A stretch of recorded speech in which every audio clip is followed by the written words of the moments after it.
Close to the beginning of every memorial service, I remind those gathered that though we've come together with a common purpose of celebrating a life, we arrive at many different stages, very different stages in our own life's journey. Each person in the room views the mysteries of life and death in different ways. I do this in part to relieve the gathering of any expectations they may have or that they may bring to the occasion, especially if there are folks who've never been to a Unitarian Universalist memorial service. But I also want to honor the fact that even the Unitarian Universalists in the room, seemingly with similar belief systems, can often vary widely in their views of what happens when we die. Over the past few weeks, I've been carrying out an unofficial survey, asking some members if they think that something of themselves or of their consciousness will continue once they die. And while this wasn't exactly a scientific study, I can tell you for certain that within this room there are people, perhaps a majority, who view death as a finality, or as one person said, the big sleep.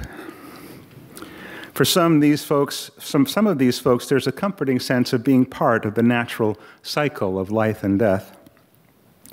But there are also people here open to the mystery, curious agnostics on the subject, people who resonate with Mary Oliver's words, who said she hoped to step through that door to the cottage of darkness, full of curiosity.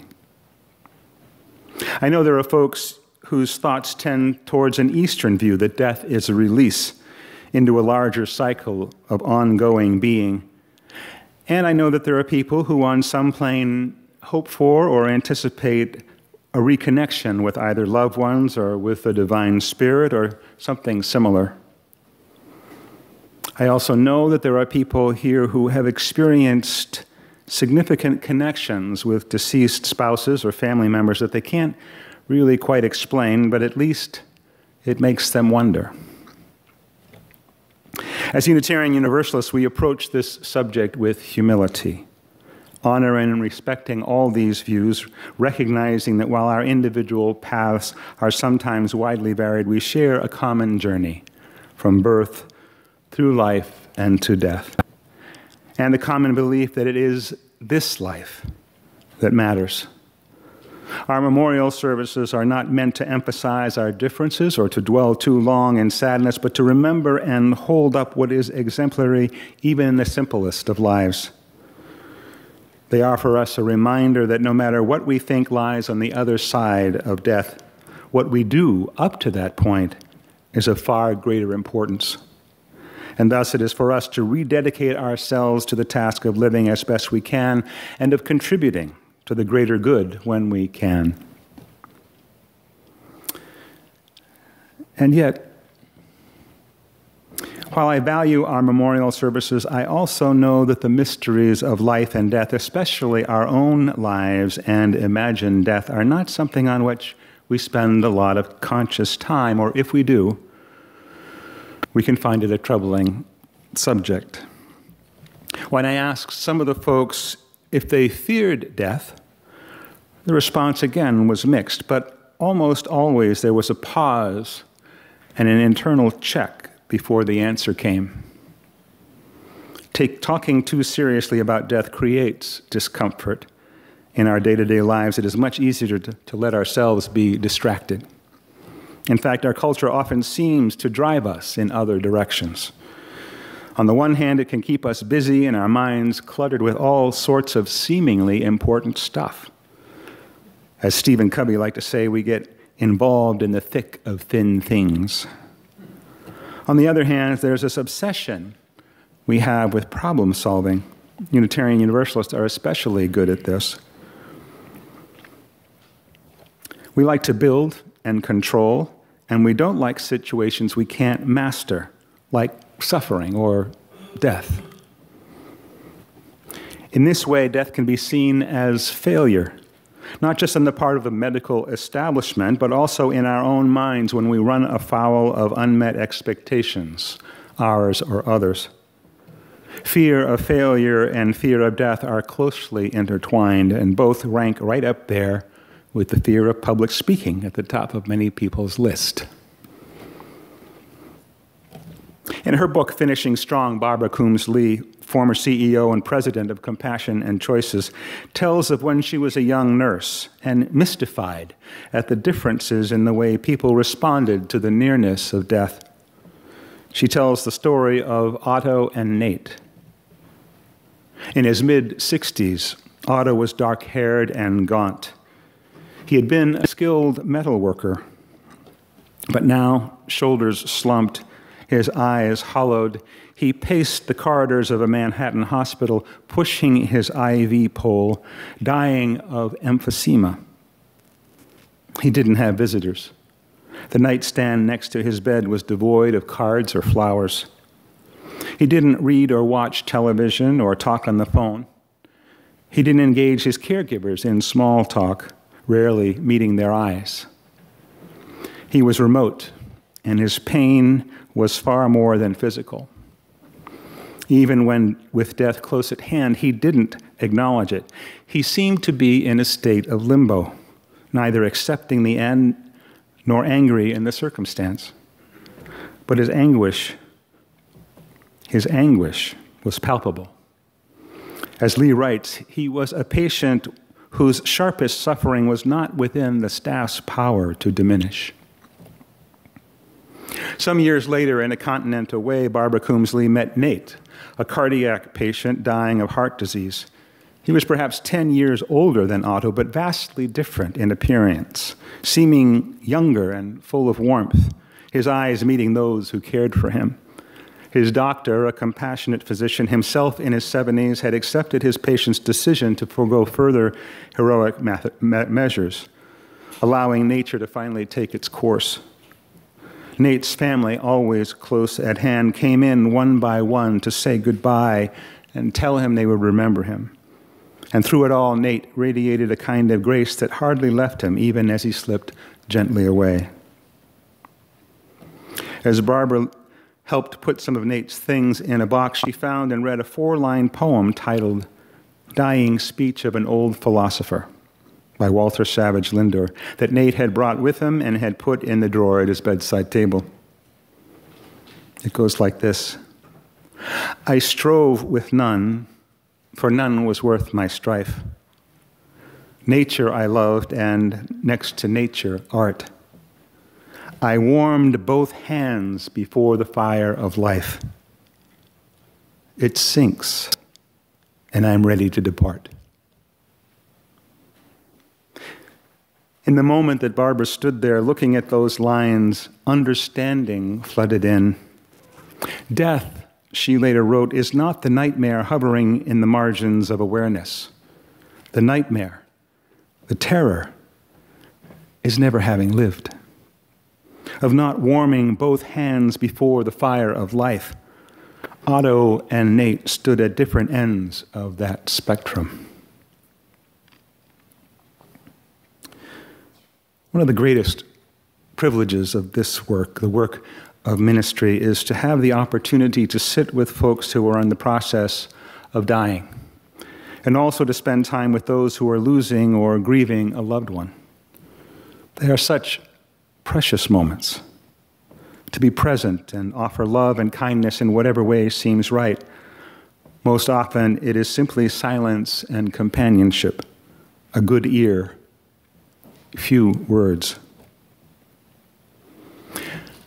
Occasionally in a hospice or hospital room, a patient might talk about their career or other things they were proud of in their life, but most often, when people share their thoughts, it is about family, their relationships, those past and present, the memories they cherish, and the people they'll leave behind. There have been a few times sitting with someone at the end of life when the silence seemed troubled, and I have asked if there was anyone that the patient was thinking about. Once, the response was simply the shake of a head and a tear. And the other time, my question opened up what I hope was a meaningful conversation, though I don't think I'll ever know. Frank Ostateski, Buddhist teacher and co-founder of the Zen Hospice Project in San Francisco, puts it beautifully. At the end of life, it gets really simple. Am I loved? Did I love well? Simple questions. Am I loved? Did I love well? Simple, but not always so simply answered, because none of us are perfect. And the realities of human relationships are so complex. But what these questions do is to open us up to the possibility of something new, of growth, as we approach the end of the journey. Dr. Ira Byock, former director of palliative medicine at Dartmouth and author of Dying Well, has witnessed just this kind of growth and transformation, and talks about the end of the journey as being an avenue to yet another stage in our social and spiritual development. The possibility of still growing into a fuller sense of wholeness and integration. Byock talks of the 4 things that matter most. 4 simple statements, 11 words that can open up a path to healing. Please forgive me. I forgive you. Thank you. I love you. Simple, but again, not so easy. And yet the urgency of an end time can shake us free of the bonds holding us back and send us towards healing. Please forgive me. I forgive you. Thank you. I love you. Forgiveness is not another simple word. Forgiveness is hard and requires a shift, a letting go. It isn't forgetting, but as that great thinker Lily Tomlin once said, forgiveness means giving up all hope of a better past. Forgiveness is a turning away of something that holds you, turning to the present and to the future. Gratitude is a little easier, but still requires humility and recognition of one's own frailties. It's a movement out of oneself and towards the world and other people despite their imperfections. And as for love, almost all of us are hardwired to love. And though the hurt we've experienced throughout our lives and the thought of possible rejection can keep us from expressing it as openly as we might like, the end of the journey provides an opportunity to free ourselves up, realizing that the love we keep inside is the love that is wasted.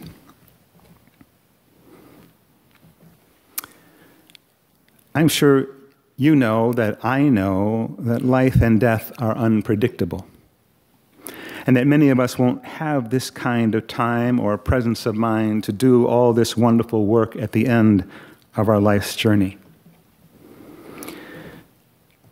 But I had a good time perusing Studs Terkel's book, Will the Circle Be Unbroken? Reflections on Death, Rebirth, and a Hunger for Faith. Studs was interviewing Delbert Tibbs, who had spent 2 years on Florida's death row for a 1974 murder in Fort Myers that he did not commit. He was eventually fully exonerated and became an activist against the death penalty. Here's what Delbert had to say. When I meet people now, if they try to make a big deal about me having been on death row, I sometimes gently remind them that we're all on death row. The difference is that on the one hand, the state's going to do it, and at some point you're going to know the date and the hour, but that's the only difference. We can talk about life, he said, or we can't talk about life, he said, without talking about death. We can't talk about death without talking about life. And it is life that we're talking about. We're all on a journey, our paths interweaving. Sometimes we travel together, sometimes apart. But let us always be open to one another, and especially to those we love. The Eden we seek can be of our own making. Let's keep those important questions in front of us, and when we or someone else falters, forgive, ask forgiveness, be thankful, and share your love. May it be so.